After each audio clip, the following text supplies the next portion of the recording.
Transportation उसका easy होता है, उसका छिपाना इजी होता है बड़ी करेंसी का। इसलिए माना कि उसमें गोल्ड है, डायमंड है, शेयर्स है, लैंड है, दूसरी भी चीजें जो है मायने रखती है करप्शन में, लेकिन बहुत बड़ी भूमिका होती है बड़ी करेंसी की, जिसको छिपाना। और मैंने कहा उसका ट्रांसपोर्टेशन बहुत इजी होने से आज जितने भी हिंदुस्तान के अंदर छापे पड़ते हैं 99% आपको वहां बड़ी करेंसी मिलती है। मैं नहीं कहता कि बड़ी करेंसी पूरी खत्म कर दीजिए, लेकिन उसको मिनिमाइज कीजिए, 97% नहीं, आप उसको बड़ी करेंसी को आप 10-20% पर लाइए, 80-90% दूसरी करेंसी लाइए जिसका हम लोग प्रयोग करते हैं। सेकेंड, इसके ऊपर यदि कोई पूरी बहस करना चाहे तो मैं उसके लिए तैयार हूं। मैंने यदि ब्लैक मनी की बात की और उसके सोर्स की बात की तो पूरी साइंटिफिक बात की है, उसको वापस लाने की प्रक्रिया की बात की, विदेशों में जो काला धन जमा है उसका वापस लाने का इफेक्टिव प्रोसीजर क्या हो सकता है, तो उसके बारे में मैंने 3-4 सुझाव दिए और आपके बीच में भी मैं उनको शेयर करना चाहता हूं। आखिर पूरी दुनिया में क्या हो रहा है उसके इससे पहले हम अपने देश को तो ठीक कर सकते हैं। बेनिफिशियल ओनरशिप का डिक्लेरेशन अपने फाइनेंशियल इंस्टीट्यूट्स में हम क्यों नहीं कर सकते?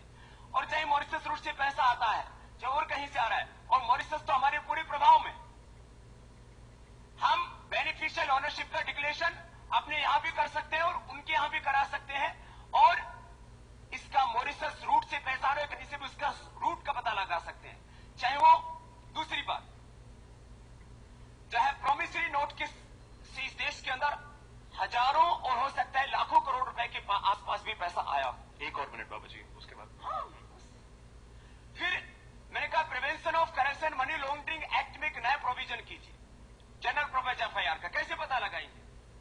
किसी के माथे पर तो नहीं लिखा। और prevention of corruption and money laundering act में एक नया प्रोविजन करके जनरल पर्पज एफआईआर का दर्ज होने का होना एक प्रोविजन कीजिए, क्योंकि पूरी दुनिया के सभी देश करप्शन मनी लॉन्ड्रिंग को क्राइम मानते, टैक्स चोरी को क्राइम नहीं मानते। और यदि हमने जो है वहां से पैसा वापस लाने के साथ देश की इंटरनल इकोनॉमी में जो ब्लैक मनी है, चाहे इलीगल माइनिंग में है, चाहे ड्रग्स में, चाहे कालाबाजारी में है, चाहे पॉलिटिक्स में है या रियल एस्टेट में, उसके लिए भी हमने 3-4 इफेक्टिव प्रोसीजर्स की बात की है। तो हम हवाई बातें नहीं कर रहे हैं, हम एक इफेक्टिव प्रोसीजर अपनाने की बात कर रहे हैं। चाहे करप्शन के बारे में, चाहे वो लोकपाल के बारे में भी बात आई, चाहे उसकी जो एग्जिस्टेंस हमारा सिस्टम उसको इफेक्टिव बनाने की बात आई, चाहे नैतिक मूल्यों के आधार पर कोई भी देश चलता है उसको किस तरह से हम अपनी शिक्षा से लेकर के बचपन से लेकर के आगे तक उसको लेकर के जा सकते हैं। मैं अंत में एक बात और कहना चाहता हूं। यहां बात की जा रही है कि राजनीतिक हस्तक्षेप की। मैं एक ही प्रश्न करूंगा, भारत की एक बहुत बड़ी संस्कृति सभ्यता है, पूरी दुनिया का अपना अपना सिविलाइजेशन अपने अपने वक्त से पहचाना जाता होगा। भारत का सिविलाइजेशन जो हमें ज्ञात है, भगवान रामकृष्ण से लेकर के गुरु नानक देव, गुरु अर्जुन देव, गुरु गोविंद सिंह जी से लेकर के और हमारे तमाम ऋषिमुनि और वर्तमान के जितने भी संत हुए हो, चाहे महात्मा गांधी हुए हो, चाहे महर्षि दयानंद हो, स्वामी विवेकानंद हो, या जो है श्री अरविंद घोष योगी हुए हो, योगेश्वर भगवान श्री कृष्ण योगी होकर के कुरुक्षेत्र में यदि सुदर्शन तलवा सकते हैं, तो मैं तो किसी की हत्या की भी बात नहीं कर रहा हूं, मैं तो सामान्य सी बात कर रहा हूं कि इस देश में सदाचार बढ़ना चाहिए। और मुझे कहीं पर भी नहीं लगता कि मैं किसी भी तरह से कहीं पर भी अवैज्ञानिक हूं, अतार्किक हूं, अव्यवहारिक हूं, बल्कि हिंदुस्तान के 121 करोड़ लोग जब इस दिशा में सोचेंगे तो ही इस देश में सच्चा परिवर्तन आएगा। ये मैंने अपनी बात आपके सामने रखी। बाबा, जो चेतन ने जो एक दो चीजें आपसे पूछी उनके बारे में मैं आपसे थोड़ा सा और जानना चाहूंगा। बात होमोसेक्सुअलिटी की नहीं है, बात अल्कोहलिज्म की नहीं है, बात साइंटिफिक तरीकों की है। अगर मैं आपसे पूछूं कि कितना धन है, और आपने अपने कितने प्रेस कॉन्फ्रेंसेस में कितने ज्यादा फिगर्स बोले हैं, अगर मैं आज आपसे पूछूं कि कितना काला धन बाहर है, आप बता पाएंगे हमें या नहीं? देखिए, काले धन के बारे में मैं कोई जांच एजेंसी तो नहीं हूं, अनुमानों के आधार पर बात की जाती है, और अनुमानों के आधार पर अभी मैं नाम नहीं लूंगा, एक मैगजीन है बिजनेस जो है डाइवेल्ट, और उस मैगजीन का ही जो कि जर्मनी की लग्जरी और बहुत प्रतिष्ठित पत्रिका मानी जाती है, उसका हवाला देकर के बिजनेस इनसाइट, ये वेबसाइट है यूएस की, जिसको कि वहां काफी मान्यता प्राप्त है। मैं बाबा जी किसी बारे में एक अनुमान पेश करता है तो उसके में पीछे में लॉजिक दूंगा तो आप लोग हाय तौबा मचा देते हो। अब उस मैगजीन ने छापा कि दुनिया के जो टॉप पॉलिटिशियंस जो सबसे रिच हैं उसमें से सऊदी अरबिया के अब्दुल्ला बिन अब्दुल्ला और जो है हसन अल बोल किया ब्रूनी है कोई, और फिर मिखेल के बाद में चौथा नंबर भारत के पॉलिटिशियन का है। उसके बारे में हिंदुस्तान में तो कहीं नहीं छपा कि उसके पास में कहीं 1000 करोड़ रुपए भी है, और उस मैगजीन में छापते हैं कि उनके पास में करीब 93,000 करोड़ रुपए, करीब 1 लाख करोड़ रुपए होने की उन्होंने जो है अपने प्रमाणित, उन्होंने उनकी जो भी रिसोर्सेज, ये तो एक पॉलिटिशियन की बात है। एक मैगजीन में एक लिखा गया है, उसके बारे में यहाँ कोई प्रमाण नहीं है, नहीं तो यहाँ भी जांच होती है। मेरा सवाल है कि हमारे पास कोई आंकड़े अभी तक कॉन्क्रीट नहीं है। दूसरी बात जो आप कह रहे हो नोटों के बारे में, पैसे लेकर के और 16 करोड़ रुपए तक ब्लैक मनी बाहर होने की बात की जाती है। ये क्या नोटों में लेकर, मैं आपको बात बता रहा हूं, नोटों में लेकर गए हैं बाहर? ये जो पैसे हैं ये कैसे लेके गए वो अलग बात, आप पहले आंकड़ा पूछ रहे हो उसकी बता रहा हूँ। जाता कैसे है उसके दूसरे प्रोसेस है, और इनवाइसिंग है, अंडर इनवाइसिंग है, जैसे मैंने कहा प्रोमिसरी नोट से वापस लेकर के आते, लेकर के जाने के लिए हवाला और दूसरी चीजें अपनाते, वो सेकंड इशू है। तो पहले तो इस देश की इकोनॉमी का साइज, और इकोनॉमी की साइज के अनुसार सभी मानते हैं कि जितने भारत की इकोनॉमी है उसका करीब आधा बाहर है।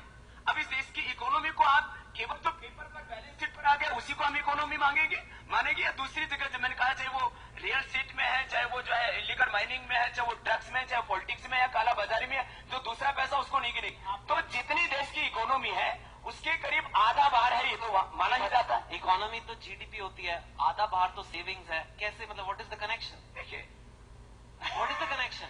देश की GDP टॉकिंग अबाउट। देखिए अब आप मुझे ये बताओ, आपकी जर्मनी के एक लोग तो आपके बारे में क्या क्या लिखते रहते हैं। नहीं, मेरे बारे में तो अच्छा ही बताओ। तो आप मेरे बारे में मैं आपको भी चेतन चैलेंज देता हूँ। नहीं, मैं देखिए तो आप प्लीज, आप बाबा आप प्लीज देखिए, मैं बात कर रहा हूँ, आप अपनी बात कहने का हकदार है, तो आप मेरी बात को कैसे देना है? मैं कह रहा हूँ कि unsubstantiated magazine articles can not be used as evidence. तो मैं तो किसी का नाम अभी भी नहीं बोला। नहीं, नाम तो और मेरे बारे में मैं जहां बैठा हूं, इस जो है मैं आगे की ज्यादा बात नहीं कहना चाहता, छापते रहते हैं रोज। तो फिर हमारे एक मिनट, फिर इसलिए मैं उस बात को दोहरा रहा हूं वापस कि स्वामी रामदेव के नाम देश और दुनिया की सारी एजेंसियां तो हिंदुस्तान की मेरे पीछे लगा चुकी है सरकार, कोई एजेंसी नहीं बची। 1 इंच जमीन और 1 रुपए, मैं तो कहता हूं ब्लैक तो बात छोड़ो, व्हाइट में बता दो, ब्लैक या व्हाइट, और 1 इंच जमीन ब्लैक या व्हाइट कहीं पर भी बाबा के नाम हो तो जो दुनिया का कोई बड़ा से बड़ा दंड हो वो स्वीकार करने के लिए तैयार। अगर प्रॉपर्टी ओनरशिप कोई क्राइम नहीं है, नहीं है, मैं करूं, है नहीं ना। बाबा उनके बारे में क्या कहेंगे, उन फौजियों के बारे में क्या कहेंगे जो ड्रिंक करते हैं? ये बताओ, आप अभी शादीशुदा हैं कि बच्चे हो गए? ना। आपके बच्चे हो जाएंगे तो आप उनको दारू पिलाएंगे? जब बड़े हो जाएंगे शायद नहीं, उनके साथ शेयर करूंगा ड्रिंक में भी। नहीं, छोटों को तो नहीं पिलाएंगे। नहीं, आपके माँ बाप ने आपको क्या कहा था, बेटा दारू पीना है कि नहीं पीना? मेरे ऊपर छोड़ दिया था, कॉलेज तक तो नहीं पीने दिया था। नहीं पीने दिया था। तो जो बड़े होते हैं उनका यही कर्तव्य होता है। सरकार चाहे कितना ही बड़ा मंत्रालय चलाती हो और उससे कितना ही रेवेन्यू लेती हो, एक मद्य निषेध मंत्रालय भी चलाती है। तो मैं मद्य निषेध मंत्रालय का सदस्य हूं। कहने का मेरा तात्पर्य, समाज के जो भी लोग जिनके ऊपर विश्वास करते हैं वो समाज को एक अच्छी धारा में लेकर के जाए। मैं एक दूसरी बात कहता हूं, शराब पीने से देश का कौन सा बहुत बड़ा उद्धार हो जाएगा? तो लोगों को इस बात के लिए प्रयास करना चाहिए कि आप, यदि आपको लाइफ को एंटरटेन करना है तो उसके हम दूसरे विकल्प उनको देते हैं। आप योग कीजिए, प्राणायाम कीजिए, ध्यान कीजिए, सत्संग कीजिए, एक्सरसाइज कीजिए, हंसिए, मुस्कुराइए, और जो है जब युद्ध हो तो दुश्मनों के छक्के छुड़ाइए। तो आप जो है शराब पीने को आप आदर्श कभी भी नहीं मान सकते। ये महात्मा गांधी का देश है। One quick statement, then we take questions because we are no, I think the question is बाबा चॉइस की बात है। अब चॉइस लोगों को आपको क्यों कोई पीता है तो बाबा किसी का जाके हाथ थोड़ी पकड़ता है? नहीं, हमें डर लगता है कि आप पता नहीं क्या कर दोगे, पावर में आ गए तो बंद ही करा दोगे सब कुछ। क्योंकि चेतन जो कहना चाहते वही है, होमोसेक्सुअलिटी की बात नहीं है, अल्कोहलिज्म की बात नहीं है। अगर आप पावर में आए तो आप क्या इसको, अगर सोच लीजिए आप कल पावर में आ गए, आप क्या प्रोहिबिशन ले आएंगे? आप क्या बोलेंगे सुप्रीम कोर्ट या हाई कोर्ट गलत है कि बोल रही है कि होमोसेक्सुअलिटी इज ओके, इलीगल नहीं है? ऐसा है, देखो, कानूनन और गैर कानूनन होना अलग बात है। यहां सब सभ्य लोग बैठे हुए हैं, ये सबके लिए मैं एक प्रश्न छोड़ रहा हूं। कानूनन और गैर कानूनन होना एक अलग बात है, और कोई चीज का नैतिक और अनैतिक होना एक अलग बात। वही तो आप जंप लगा रहे हो ना, आप नैतिकता से कानून की तरफ जा रहे हो। जब आप पॉलिटिक्स में जा रहे हो, then we have to consider that. मैंने अब बात पूछी, मैं दोनों का उत्तर दे रहा हूं, और दोनों तरफ से जो भी प्रहार आ रहे हैं, नहीं, उनको मजाल हमारी बाबा, और उनको पूरी प्रामाणिकता से उत्तर दे रहा हूं। देखो, आप गो हत्या करना या सुअर की हत्या करना, इसको आप नैतिक धरातल पर देखेंगे, धार्मिक आध्यात्मिक धरातल पर देखेंगे तो अलग उत्तर आएगा, लीगली देखेंगे तो अलग उत्तर आएगा। इसी तरह से जितने भी ये बातें की जा रही है, आप शराब के बारे में बात करें, कोई भी समाज का सभ्य व्यक्ति हिंदुस्तानी परिप्रेक्ष्य में उस बात को, चाहे वो और दूसरी भी नशे, खाली शराब भी क्यों, अफीम भी है, और भी क्यों, आगे क्या बोलते हैं उसको, एक तो हीरोइन होती है, दूसरी क्या होती है, दूसरी वाली हीरोइन। ठीक है, लेट्स ओपन द फ्लोर। बाबूजी, बहुत सारे सवाल भी आएंगे मेरे ख्याल से। The lady right there at the back. नशे को हमारे समाज ने कभी भी प्रोटेक्ट नहीं किया है। यदि कोई करता भी है तो उसको कहा जाता है कि इससे बाहर निकलो, जिससे कि समाज हमारा ज्यादा सृजनात्मक हो, गुणात्मक हो, सकारात्मक हो, उत्पादक हो। नमस्कार बाबा, मैं उन अधर्मियों और पापियों में से हूं जो राजनीति में है, इसलिए जिम्मेदारी से आपसे ये सवाल पूछ रही हूं। आप एक योग गुरु के रूप में पूरे विश्व में, देश में जाने जाते हैं, आप बहुत पॉपुलर हैं और हजारों करोड़ों आपके अनुयायी हैं।